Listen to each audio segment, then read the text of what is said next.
On the 2nd of October 1919, a group of soldiers crossed these war-shattered fields in search of the dead. Over the next days, weeks and months, they uncovered more than 1,000 of the fallen, one man for every single yard of ground. But just why was this area so bloody, and what happened here during 4 years of fighting? Join us in this video as we do something truly unique, not by studying a single battle or campaign, but by zooming in and investigating what happened on a single patch of ground across 4 years of war. But which ground? Well, when planning this video, obviously I wanted to pick somewhere where something actually happened, but not somewhere that wasn't unrepresentative of the war as a whole, so I chose this area, the Somme.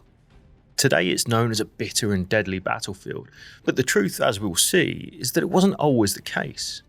But where on the Somme? This area, around the village of Ypres, is pretty well known, but it's also interesting because there was a village here before the war, people went about their normal lives here, and there's a mixture of roads, houses, fields, and even a wooded area right here. So let's go for this spot. But where exactly? There's two options. One, literally pick a field, or two, pick a grid square. The second option actually makes this video a fair bit easier, especially if we use historic trench maps. In short, a trench map was a pre-war normal road map on which military cartographers would mark the precise locations of trenches. So let's overlay one onto the modern satellite image to start. The key is to find multiple points common to both the pre-war base map and the modern satellite view, then line them up and blend one on top of the other, but it's not that simple. The entire village of Ypres was absolutely flattened during the war, and when they rebuilt it afterwards, a fair amount of stuff was moved. But by using points that haven't changed, like these road junctions and field boundaries, we can accurately overlay the image. Now we have a WW1 map with numbered 1,000 by 1,000 yard grid squares, precise to within a few yards, layered over the modern shot. So let's pick one. Personally, I like the look of square 25. It has British front line, German front line, no man's land, a whole series of trenches, houses, fields, and even this section of wood. So a bit of everything. And in fairness, it's my video, so we're picking this one. Now the question is, what happened here during the First World War? But we immediately run into a problem. This is a British trench map, and in 1914 there were no Brits on the Somme at all, but there were plenty of French and Germans. They'd arrived late in the autumn when the Western Front had formed, but the armies didn't care what was in the way when the war came along, and trenches as often ran through back gardens and buildings as they did open fields. Ypres was no exception. An ancient farming village on a prominent rise, it had a church, cafe, baker and butcher, and some 60 houses for its population of 300 people, most of whom worked at the nearby fields or in the impressive 13th century chateau just here. It was a pleasant and peaceful place to live at the turn of the century. When war did come, Ypres' location overlooking the river Ypres made it a perfect spot for defence. Whilst the village buildings became billets for German troops, the fields on its outskirts began to take shape as a strong trench network. And that's often overlooked when discussing trenches. They became extremely complex. Let's take a look. Each line here in red shows the position of a known German trench. Here's the front line to the west edge of the village. Just behind that and amongst the houses we see the support line, and beyond that 200 yards further back and running near the church is the reserve line. There's also a whole web of communication trenches running between them and plenty of barbed wire. Those trenches were deep, well made and designed to last. They also linked up to the village's buildings for added defence, and with mortar and artillery positions to the rear, the area for any attacker would be a very tough nut to crack.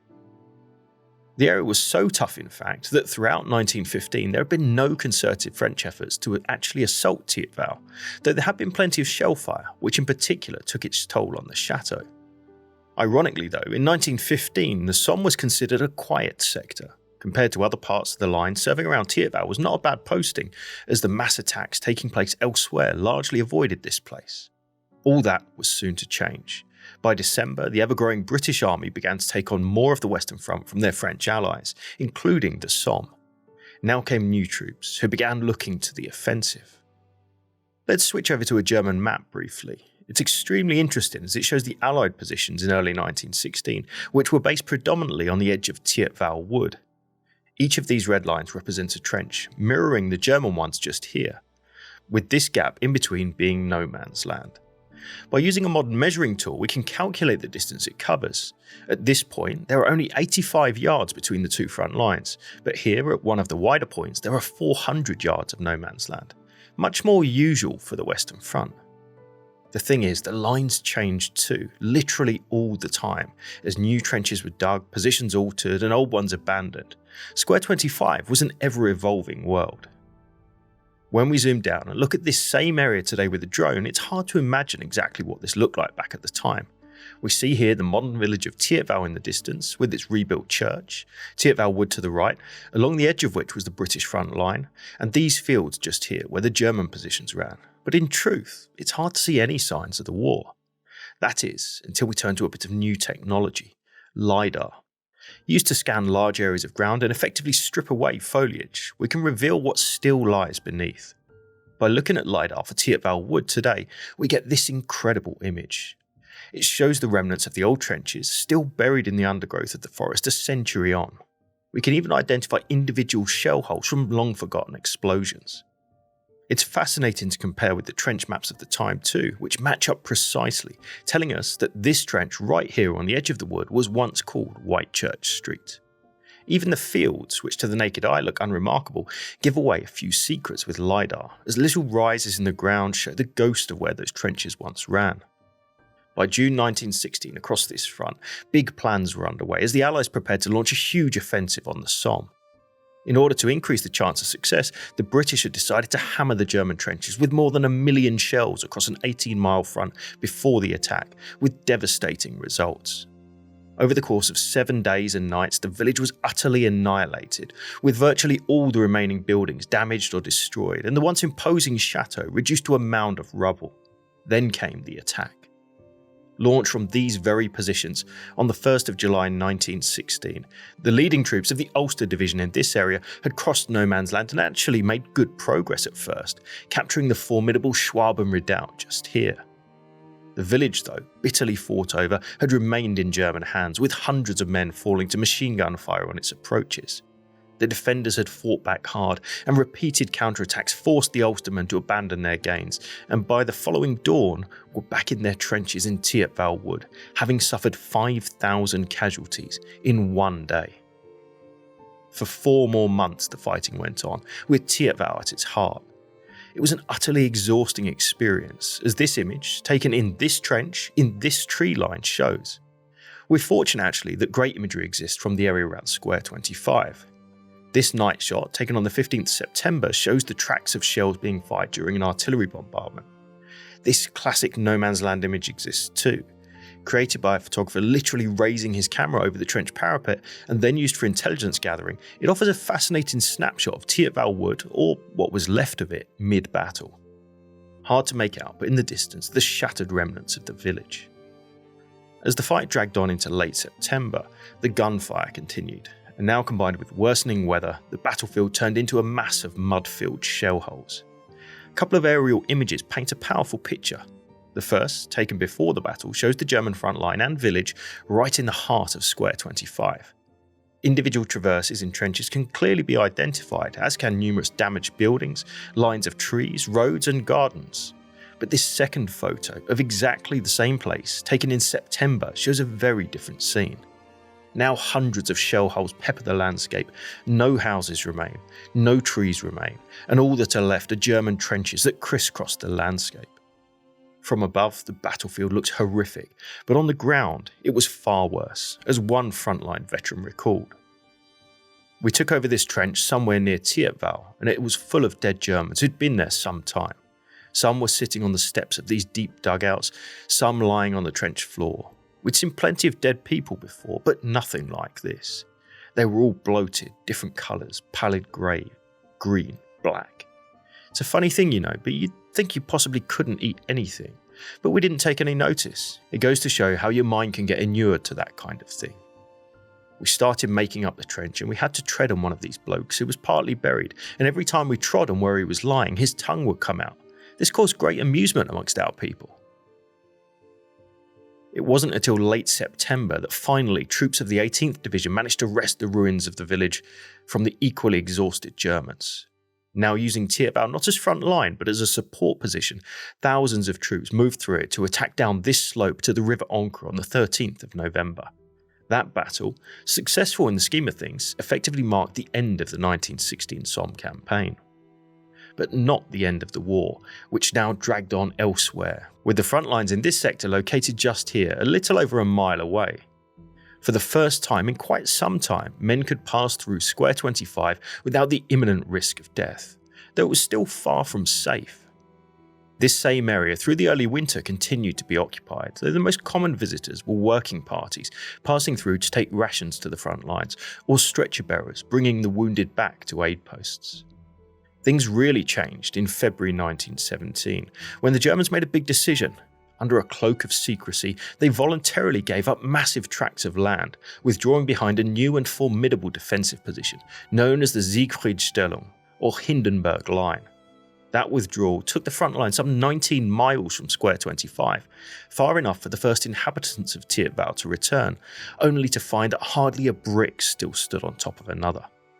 This photograph, taken on the 30th of June 1917, gives an idea of that destruction.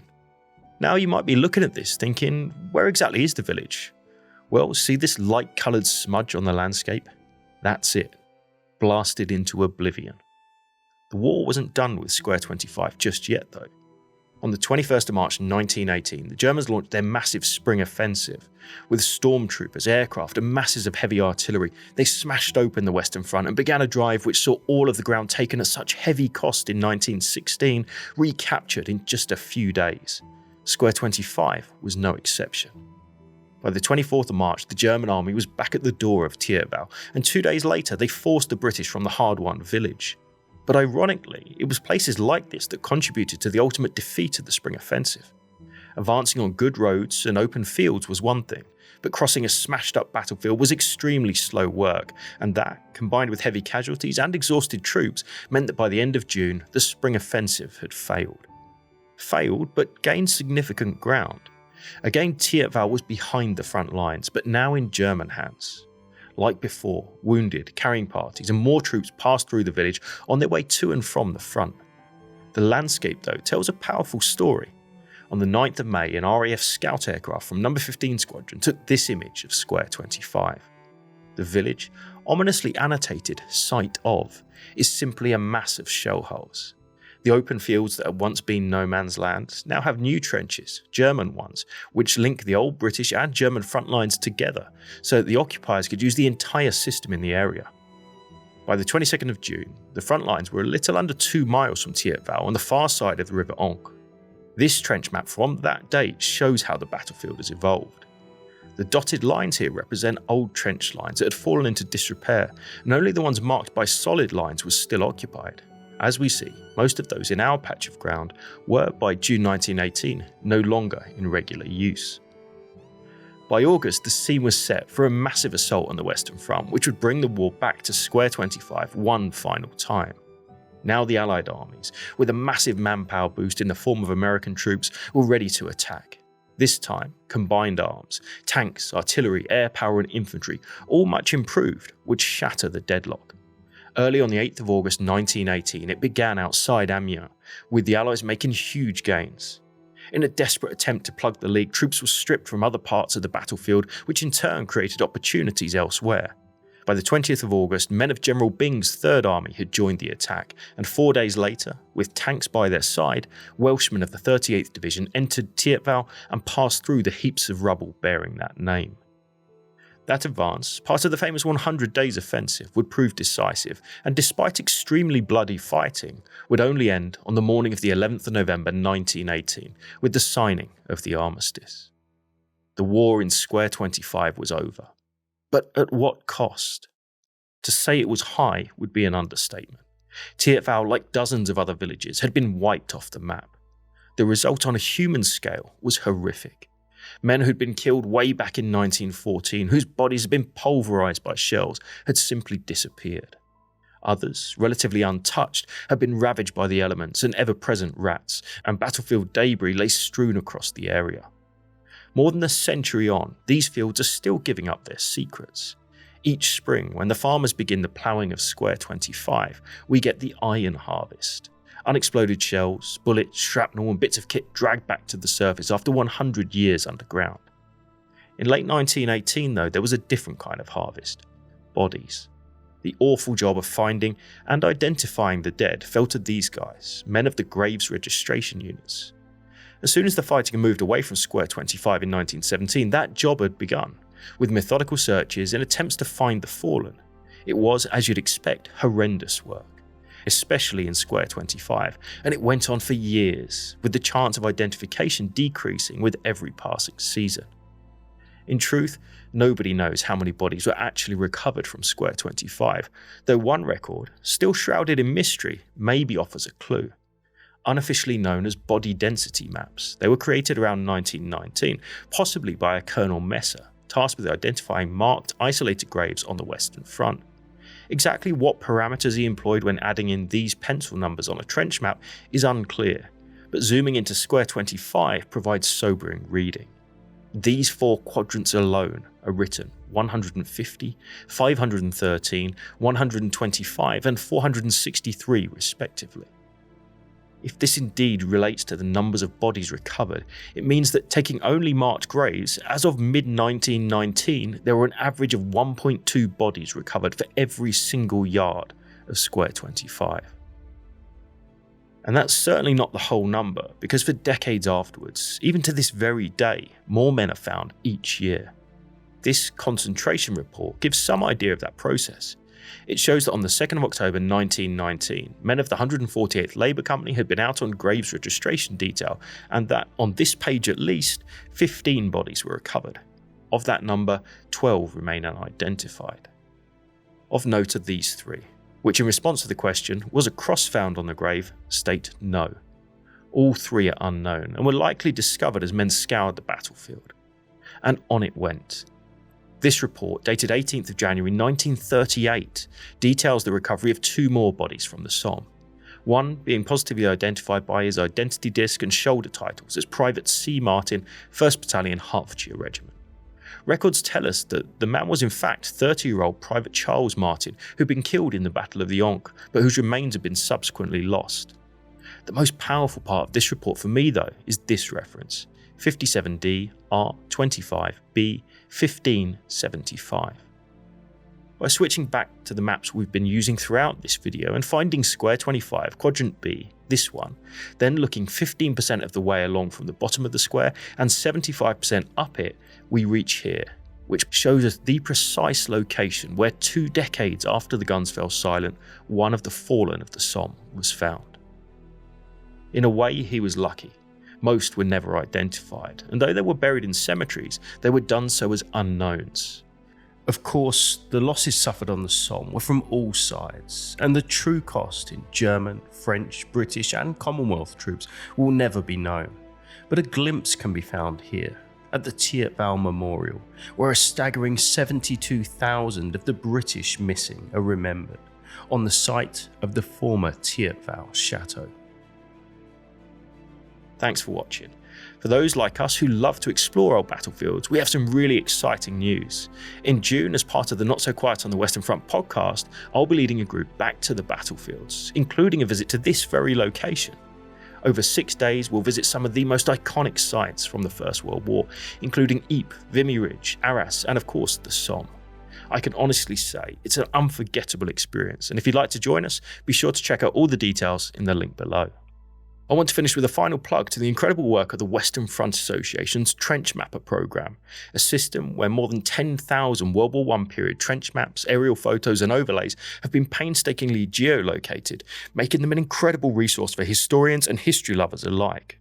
Follow the link in the description to find out more. That's all this time. We'll see you again soon.